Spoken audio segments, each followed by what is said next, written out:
fay ca New York du yàgg dara dinaa waxtaan boo xam ne bu ñu sumb fas yéene ko xóotal gu yaatoo yaatu moom lay doon le président Macky Sall laataa ñu dugg ci wàllum audition bi bëggoon naa nga ñëwal ma d'abord ci en tant que allié bu APR ak ko xam ne yàgg nga liggéey ak le président de la République yàgg ko jege yàgg ko xam mu sumb tey yéene gu mel nii pour amee ko mu di poste SG bu ONU lan moo ci nekk sa jàngat ak depuis mu sumb ko ba ndege ni taxawaay bi nga xam ne amagum na ko auprès de certaines personnes yi nga xam ne ñu ngi koy jàppale tout comme également yéen ñi nga xam ne yéen a engagé wu aujourd'hui pour lui faire gagner cette waaw merci Babacar xam naa ne question bi jafewul a tontu ñun nous sommes des membres fondateurs de l'Alliance pour la République. APR oui. APR bi ñu koy créé boobu étudiant la ñu woon nekk ay tout tànk jàngee université président Macky Sall génn PDS ñu topp ko parce que am na lu mu subiroon à l'époque au PDS. Yàlla dogal mu neex ñu lool mu nekk liggéeykat mu am fulla ak fayda. ba waral ñun ñu gëm ko topp ko te boobu léegi wax dëgg yàlla Babacar rëccuwuñ ci benn yoon. D'accord biñ ko jàppalee diggante 2008 ba 2012 38 mois d'opposition la def c'est inédit au Sénégal voire même en Afrique booy xool. mu nekk président créer sa parti en 38 mois seulement d'opposition nga jël pouvoir bi ba pare président Macky Sall dafa am jaar-jaar. dafa ramper. dafa commencer di zéro au double. dafa commencer directeur général avant ça il a été un agent simple dans une boîte dans une direction une structure nekk foofu di mbappat ba yàlla dogal mu jiite li nga xamante ne mooy Petrosen mu jógee Petrosen en tant que directeur général mu nekk ministre booboog léegi diggante ministre ak président assemblée nationale ak primature loolu la occupé. bi mu ñëwee aussi logique pour logique bi mu defee campagne bi war mu créer parti am gëm yàlla gëm sénégalais yi gëm aussi projet de société am mu dem jébbal ko sénégalais yi ñu waxtaan ci pendant 38 mois mu wër Sénégal 3 fois il a amorcé plus de 98 000 kilomètres avant d'accéder au pouvoir mu xam Sénégal lool ci biiram ak bitteem mu xam village yu bari mu xam li ñu manqué itam mu xam développement bi fu mu toll parallèlement à son expérience dans le gouvernement du président Abdoulaye Wade. Donc loolu yëpp dajee ci président Macky Sall yàlla dogal mu jël réew mi en 2012 bi mu jëlee réew mi aussi dafa ñëw rek commencer liggéey ñëwul di jàng état dafa ñëw rek commencer liggéey parce que xam na réew mi fu mu toll. D'accord. En termes de développement. mu indi li nga xamante ne mooy le plan Sénégal émergent. mu méngale ko ak li nga xamante ne mooy la voie yoonu yokkute. la voie du véritable développement. mu méngale ko ak loolu tëgg li nga xamante ne mooy plan Sénégal émergent. boobu léegi ñëpp xam nañ li fi plan Sénégal émergent def en termes de réalisation je pense que tey président Macky Sall à l'époque dañ ko faloon pour mu liggéeyal ñu Sénégal. yàlla dogal mu liggéey Sénégal. à partir de 2014 le plan Sénégal émergent commencé dox. ba 2024 gis nañ lu mu fi def en termes d'infrastructure en termes de d'image du Sénégal parce que nag en réalité économie mooy suñu problème du leneen du politique du institution du lenn mais suñu problème véritable problème mooy naka la ñuy def pour suñu koom-koom dépasser fi nga xamante ne foofu la toll jamono ji mais boo interroger ñu bëri nag li ñu lay wax mooy ay politique bu nekkoon suñu problème dëgg-dëgg première alternance du am deuxième alternance du am looluy dëgg comme que alternance yaa ngi am comme que ñi nekk au pouvoir ñoo ngi perte ay élections locales nangoo perte également ay élections législatives nangoo perte ba ci élection présidentielle donc on peut dire qu'on n'a pas de problème politique ni institutionnel on a un problème économique suñu ndaw ñi nekk ci àll bi mënuñoo liggéey ba waral ñuy jël gaal yi ba waral ñuy décourager ci seen vie ba xaru ci wala leneen ak leneen di ci dugg mais loolu lañ war a saafara. D'accord. Président Macky Sall ñëpp gis nañ li mu def ci réew mi ba pare tey aucun pays n'est en dehors du monde c'est-à-dire ñun ñoo séq àdduna bi c'est la mondialisation Babacar. lépp lu xew Sénégal ñoo ngi koy dégg wala ñoo ngi koy gis li nga fi nga xamante ne mooy Paris lépp lu xew Paris ça se voit au niveau de New York ou ailleurs. Donc c'est la mondialisation c'est l'interdépendance lépp lu fi président Macky Sall def itam. waaw tubaab yi xam nañ ko institution yu gën a mag yi comme ONU comme président yu gën a mag yi ay Russie ay États-Unis ay Chine ñoom ñëpp xam nañ li fi président Macky Sall def li mu fi fekk ak fi mu yóbbu réew mi image bi mu jox Afrique image bi mu jox Sénégal image même bi muy refléter en tant que leader au niveau de l'Afrique et au niveau mondial ba waral avant même muy quitter ce pays là président Macky Sall ñu bëri dañ ne woon président bu jógee Sénégal day jël ONU loolu ñaan gi ñu ko doon ñaanal la te parfois sax da nga doon dégg ñi nga xamante ne foruñu APR naan président Macky Sall il a vraiment ce mérite là bu jógee Sénégal dem fi nga xamante ne mooy Nations Unies yàlla dogal mu ñëw en 2024 mu organiser élection boo xam ne nekku ca candidat c'est pas évident en Afrique ce n'est pas évident en Afrique ba pare il n'a pas fait moins que le président Abdoulaye Wade il n'a pas fait non plus moins que le président Abdou Diouf lu tax ma wax ko mooy ne que bi résultat yi génne dafa woo le président Bassirou Diomaye Faye mu féliciter ko ne ko remporter nga les élections donc loolu c'est la démocratie ba pare président Macky Sall dama defe ne mais de fur et à mesure que ñuy dem nit ñi danañ gën a xam fu mu teg réew mi ak ni mu wegee li nga xamante ne mooy suñu démocratie donc pour yow compte tenu de en 2000 diggante 2021 ba 2022 waaw ba 2024 bu dul woon président Macky Sall amaana suñu réew ba léegi moo ngi nekk ci guuta goo xamante ne moom du ko yàqal dara parce que pare na ci en termes de stabilité mais ñun en termes de stabilité ñun ñi des ci réew mi ñun ñoo cay loru ba pare gis nga instabilité bu xasee ñëw kenn du xam fu muy yamijee looluy dëgg moo tax nag président Macky Sall c'est un très grand leader. D'accord alors il mérite aujourd'hui de diriger l'ONU. alors parce que li mu def ci réew mi gis nga mën naa la wax Babacar li mu def ci réew mi. wax la li mu def CEDEAO wax la li mu def Afrique. à travers comment dirais-je unité mooy Union africaine. oui. mais également li mu def ci coopération multilatérale ak bilatérale bu nga xamante ne doxal na ko booboog léegi ñuy financer le Sénégal ba tax ñu toll fii en termes de développement mais malheureusement ñi nga xamante ne wuutu nañ ko topp ñu ci tànkam benn yoon parce que nag réew maa ngi suux réew maa ngi suux dinañ ci ñëw mais contenu bilan boobu moo tax nga yaakaar ne yow personne n'est plus méritant que lui pour que mu mën a jiite poste SG bi mais au-delà de tout ça est-ce que yaakaar nga réellement léegi les leviers sont là pour que le président Macky Sall poste gi ni mel mën a nekk loo xam ne lu yomb ci moom lay doon au-delà bilan bi nga xam ne moom la def au niveau national wala au niveau continental. waaw man gëm naa ne Nations Unies bi dina ko jël pour plusieurs raisons xam nga déjà. ñu bëri dañ doon wax ne président Macky Sall du sax nekk candidat pourtant il a déposé son dossier de candidature il a été accepté ba tey lañ toll ci audition. waaw tey jii lañ toll ci audition. effectivement dina ñëw ci audition bi. tey jii lañ toll ci audition. donc ñi doon wax ne président Macky Sall du déposer et puis des voix autorisées dans l'autre bord. waaw des voix autorisées. ay ministres rek ay nit ñoo xamante ne ils sont censés avoir la tenue et la retenue ñoom ñoo doon wax ne président Macky Sall xalaatu la déposer sa candidature sur la table des Nations Unies pourtant déposer na ko ba tey la audition bi. donc loolu benn wàll na la te gëm naa ne le président Macky Sall tel qu'il est rigoureux. waaw gëm naa ne bu ci gisul woon ndam. du rangu du jël Nations Unies. dafa am ku ma mës a jël ku mel ne Pape Diogaye Faye. dafa ne ma Macky Sall lu mu sonk lu ne am na ci séntu ne mën na ci am ndam mooy tax mu dugg ci. yéen ñi ko xam mais seetlul président Macky Sall sa trajectoire politique de 2012 à 2024 musul ñàkk élection. waay loolu yéemulee musul ñàkk élection ñëw na Sénégal ba jógee Sénégal nekk na fi ba jógee fi musul ñàkk élection te loolu 2009 la tàmbali. ci mairie bu Fatick parce que bi muy bàyyi PDS à l'époque 2008. waay def ne woon lépp lu ma PDS mayoon.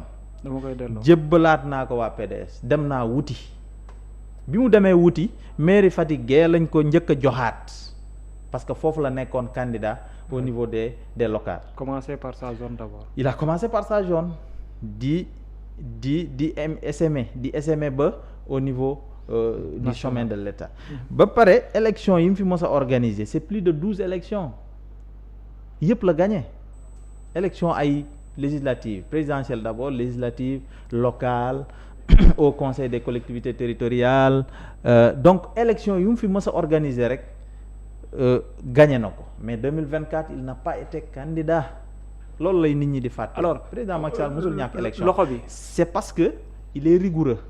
ba pare du defantu day def. mais cette main extérieure dont on parle cette main extérieure ak ces représentations extérieures dont on parle est-ce que aujourd'hui jàpp nga ne convaincre na au niveau international des voix autorisées yoo xamante ni sa candidature dinañ ko porter comme il se doit. oui rien que son profil le place devant rien que son profil bi ci njëkk mooy il a été président d'un État. oui bi ci njëkk il a été président en exercice de l'Union de la CEDEAO d'abord. Wow. Ensuite l'Union africaine. bi ci topp Union africaine ñoo ko porté. waaw même bu fekkente ne réew yëpp totalité ànduñu ci te nit ku baax day moytu ñëpp di ànd ak yow nit ku baax da ngay ami noon. non mais nii lañ ko fekkee malheureusement te nii lañ koy bàyyee àdduna bi noonu la mel dëgg-dëgg boo tekkee dara ñëpp duñ la bëgg.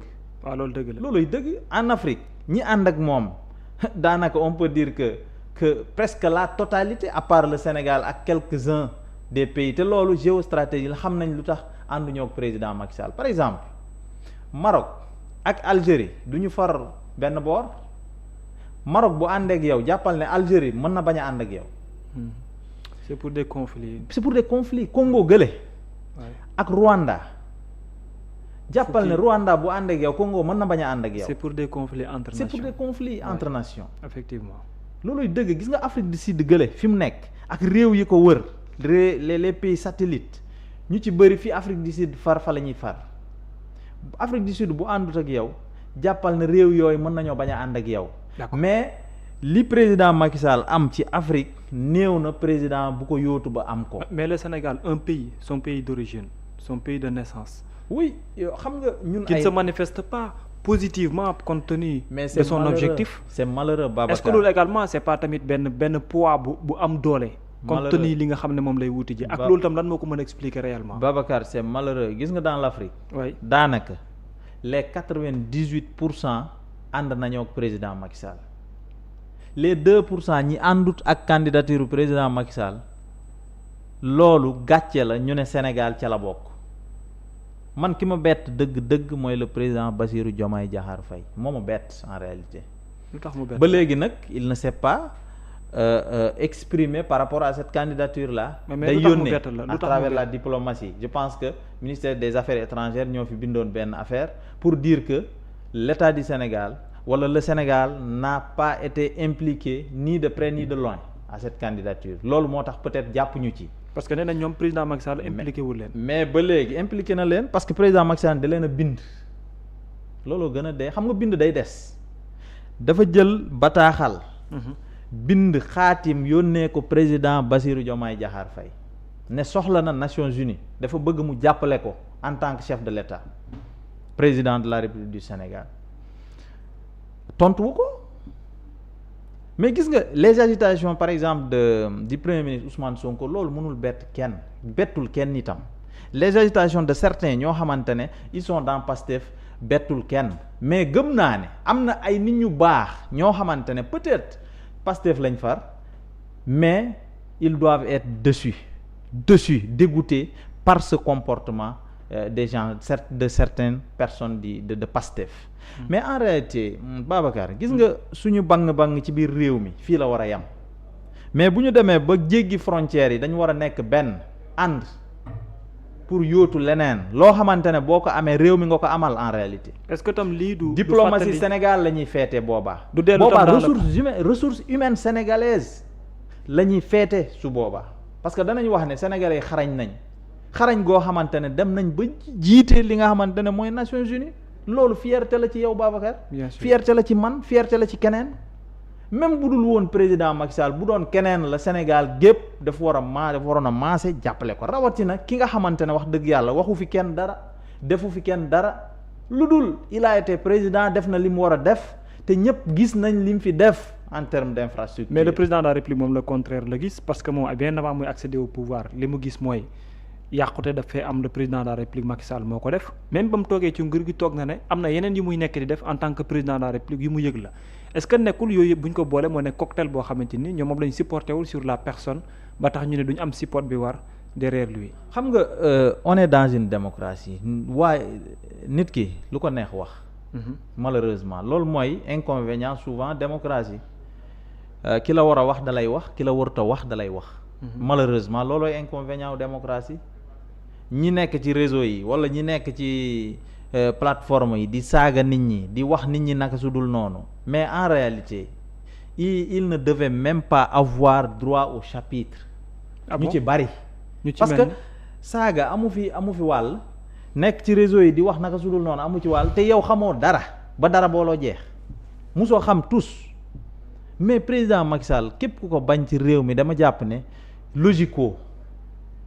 tu n'es pas logique. tu n'es pas logique. mais donc que dire de Sokhna Aminata Touré mi collaboré ak yéen te aujourd'hui c'est comme si que le combat moo ko yenu parce que ce que l'on voit c'est comme dans la coalition Diomaye Président toute personne qui se montre impliquée ci lu jëm ci wàllum candidature am dalay dàq ci biir coalition bi. mais Sokhna Aminata Touré moom wax dëgg yàlla man bokk na ci nit ñu ma gën a bett ci biir Sénégal. ñi ma gën a bett mais gouvernance su président Macky Sall 12 ans la. mais 11 ans yëpp mook président Macky Sall ñoo ànd. elle est comptable par rapport ak bilan. elle est comptable à 100% mais 1 an bi mu àndut ak président Macky Sall ak présidence su assemblée nationale bi ñu ko joxul war na tax en tant que nit laa la wax de en tant que nit ngay yàq lu mel ne xeme ki nga xamante ne moo la def li nga doon li ngay wuyoo au niveau international président Macky Sall moo la ko def ancien premier ministre. ancien ministre de la justice garde des Sceaux lu ne mu def la ko fi ay envoyé spécial du chef de l'État lu ne mu def la ko fi mais il faut avoir la tenue et la retenue am na loo xamante ne nit ki loo ko bañ wala loo ko meree sa image wala sa personnalité wala sa kilifteef war na la jombloo yenn yi mais malheureusement ñoom jombunu dara. d'accord te man dama jàpp ne gis nga attaques yi ñuy attaqué président Macky Sall. sénégalais yaa ngi leen di seetaan te gëm naa ne ça va profiter au président Macky Sall. d'accord parce que nag nit ñi bu ñu lay tooñ di la tooñ te tontuwoo leen bu yàggee peuple bi dina la sotle te bu la sotlee rek nga xam ne lépp dëgg la. d'accord loolu c'est-à-dire que aujourd'hui les gens doivent avoir comment on dit. dañu war a góorgóorlu. waaw ci sàmm li nga xamante ne moom la ñu bokk au niveau du Sénégal depuis nag la création de PASTEF malheureusement yu mel nii dañ daal di gis malheureusement des invectives par-ci par-là yoo xam ne amul bopp amul genn nit ñoo xam ne tekkiwuñu lu bari nekk fii di attaquer ñoo xam ne ñoo mën seeni baay xam nga loolu tamit wax dëgg yàlla dafa ruslu dafa ñaaw. d'accord alors tey jii nii Moussa ñi dem tam ci pàcc googu mooy le président de la République ci la war a def son grand oral devant l'Assemblée générale des Nations Unies muy nekk tour boo xam ne 3 heures de temps moom lay durer pour mu convaincre ñi nga xam ne ñooy membre conseil gi ni mel lan ngay xaar exactement lu weesu waxtaan bi nga xam ne barki démb sekk na ko ak ñi nga xam ñoo di la société civile wala dans son programme lu muy dérouler nan nga jàngatee tamit lu jëm ci wàllum grand oral boobu noonu ak pour yow lan la ko mën a juróoli compte tenu objectif gi mu samp pour nekk SG bu ONU. waaw d'abord Babacar j'informe aux Sénégalais que dañu am benn fan zone boo xamante ne suñu siège fii la nekk Mermoz. oui en face ENEA donc fan zone lañ fa organiser pour suivre en direct. audition bi nga xamante ne ñoo ngi ko koy auditionné moom président Macky Sall fële ca Amérique. ñoo ngi woo Sénégalais yépp autour de cette candidature là ñëpp ñi nga xamante ne bëgg nañ Sénégal. bëgg nañu image du Sénégal c'est pas parce qu'ils sont de l'APR wala nangam mais bëggal Sénégal rek yow. sa doom wuti lenn au niveau international nga war ko jàppale mais nekkal Pastef wala nga nekk leneen mais au moins bëggal Sénégal. support mais Pastef malheureusement est devenu la négation du Sénégal lépp lu baaxul waa Pastef ñoo ko bëgg a roñ indi ko ci dëkk bi. d'accord en termes d'image en termes de wax ju ñaaw en termes de politique bu salté en termes loolu il faut qu'on arrête ça mu mënul rimer ak développement malheureusement. Ouais. donc loolu ñoo ngi invité ñëpp ñu ñëw suivre ndoo seetaanandoo ak ñun li nga xamante ne mooy donc audition boobu. d'accord mais ñun dañu am confiance la ñu am ci candidature président Macky Sall man gëm naa ne day jàll c'est une lettre à la poste. lu tax loolu. c'est une lettre à la poste parce que profil bi mu am amul kenn ku ko am ci candidat yi wala candidat yi. d'accord. Profil bi mu am dafa nekk lu rare. jiite sa réew pendant 12 ans. waaw def fi li nga fi war a def. ñëpp naw la respecter sa diplomatie réew. nga jox sa image sa réew image bu baax. nga jóge foofu jiite CEDEAO la sous-région. ñëpp gis li nga fa def encore une fois président Macky Sall bu jiitewul woon CEDEAO. waaw Gambie gii pont bi nga xamante ne moo enjambé la Gambie pont sur la Gambie la. bu président jiitewul woon CEDEAO ba xeex ak Yaya Jammeh ba Yaya Jammeh jóge fi pont boobu du am na ni ñi fay jaar ñëpp war nañ xam loolu. pont boobu depuis Warga Dërëm depuis 1960 Babacar mais c'était une doléance des populations mais malheureusement Moussa Warga Dërëm je te dis malheureusement yàggul bi ñu koy def te président ci loxoy président Macky Sall la jaar te gëm naa ne am na ay préalable yi mu def yoo xam ne bu ko deful woon du ko am dafa am vision à chaque fois dafa am fu mu koy teg loolu am na au niveau de la CEDEAO mu jógee foofu jiite l'Union africaine ñëpp xam nañ lu mu fa def danañ coppet Afrique yóbbu ko G20 Afrique musul bokk G20 musul fa toog gars yi di décider à notre place président Macky Sall bi mu ñëwee def ne ça c'est pas normal les gens ne doivent pas décider à notre place il faut que ñu booloo def consortium ñu jël Afrique boole ko muy doon benn say ñu am siège au niveau de G20 parce que suñu économie ak suñu population ak suñu avenir amul benn continent bu ko àttan ci àdduna bi. D'accord. Donc bu ñu boolewee suñu doole le problème sera réglé. D'accord. Donc mu ne coppet l'Afrique yóbbu ko G20. D'accord. mu fexe ba Afrique am ay sièges au niveau du conseil de sécurité moom moo ko def wala defu ko moom président Macky Sall c'est lui. ba pare gis nga BRICS yi. BRICS waaw. BRICS. fépp fu ñu doon def sommet président Macky Sall invité nañ ko am na benn sommet defe naa avant dernier sommet. bu Afrique du Sud man j'étais avec le président dans son avion mu yóbbaale ma dem Afrique du Sud. xam naa liñ fa def donc xam naa aussi fu ñu teg président Macky Sall ñu respecté ko lool boo xoolee par exemple le président Xi Jinping. mais président Macky Sall rek la respecté président Macky Sall rek la bëgg xaritam la te li tax ma am confiance ci candidature bi au-delà du profil extraordinaire du président Macky Sall. mais xarit yi mu am au niveau international ñi nga xamante ne tey ñoom ñooy décider mooy les 5 grands. mooy droit de veto yi. droit de veto yi 5 grands yooyu bu ñu àndeek yow bu la yaboo xoolal waa Pastef ak waa c'est des détails. Babacar c'est des détails mais dafa rafet sa dëkk ànd ak yow dafa rafet Afrique ànd ak et cetera. Effectivement. mais c'est des détails pour l'ONU. Le Sénégal qu'est-ce que le Sénégal représente seul.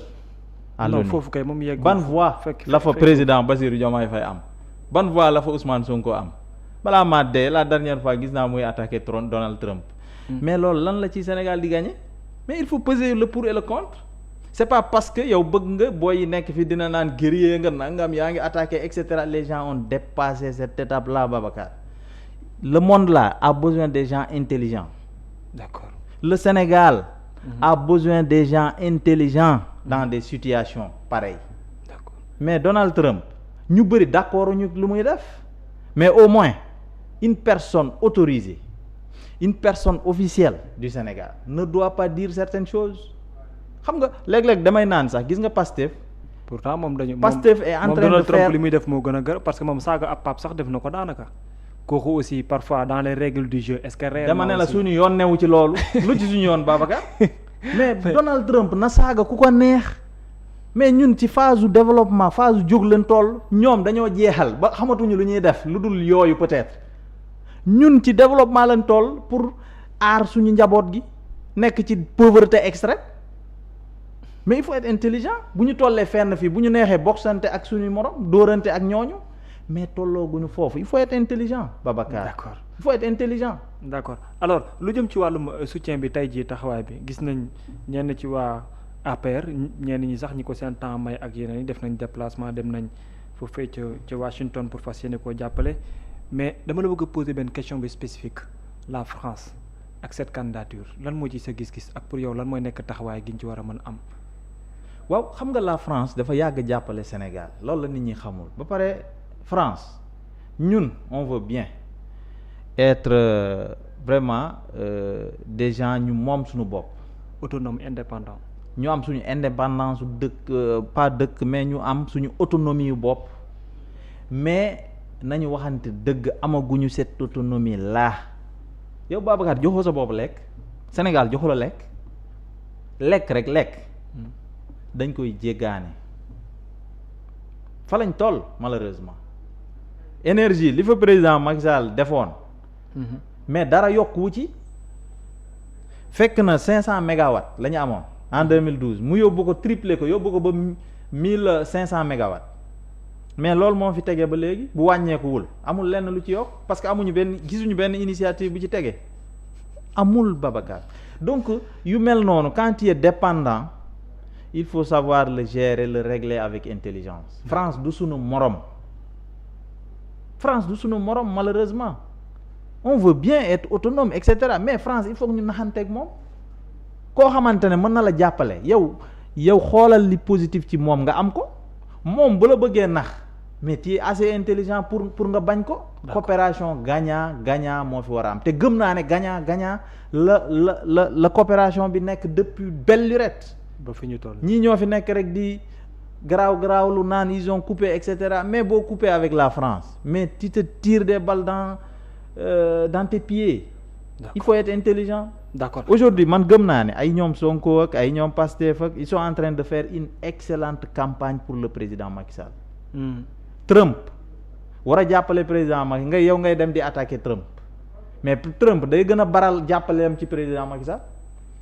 France gi ngay naan dégage et cetera mais tu te crées des ennemis inutilement mais ñooñu dinañu gën a jàppale président Macky Sall mi nga xamante ne d'une manière gratuite enal ngeen ko bañ ngeen ko d'une manière boo xam ne mënuñu ko justifier ñoom quand il parle des morts et cetera c'est comme si nga ne Ablaye Wade moo rey ñi fi deewoon à l'époque Ablaye Wade comme si nga ne Abdou Diouf moo fi rey ñi fi dee woon à l'époque régime boo gis am na ñu ca dee bii kañ la commencé yàggul dara mais ñaata mort. mais ñaata mort la amagum. mais tache noire lay doon. mais c'est des taches noires yoo xamante ne mënoo ko imputer au chef de l'État ce n'est pas possible. déggoo ko muy jël téléphone am di joxe ordre il faut que les gens arrêtent président Macky Sall reyul reyluwul kenn. d'accord te. ñoom dëgg-dëgg li ñuy wax di manipuler askan bi bu dee dëgg ci la ci ñoom. mais nañu abroger cette loi d'amnistie la lan moo leen tee abroger cette loi d'amnistie. après ñu xam finalité ñoom ñoo yore tey. majorité ils ont le vent en poupe. ñoo àppoo vent tey parce que ñoom ñoo yor la majorité ñoom ñoo yor pouvoir. dara tënku leen pour ñu abroger cette loi d'amnistie mais nañ ko def bu dee bëgg nañ que la vérité jaillisse. nañ ko def buñ ko defee. boobaa dinañ xam dëgg bi fu mu féete. d'accord buñ ko defee. Babacar. boobaa dinañ xam ne lii di policier lii di gendarme lii di militaire musul rey kenn. musul rey kenn. d'accord alors musul rey kenn. d'accord interrogation la mais.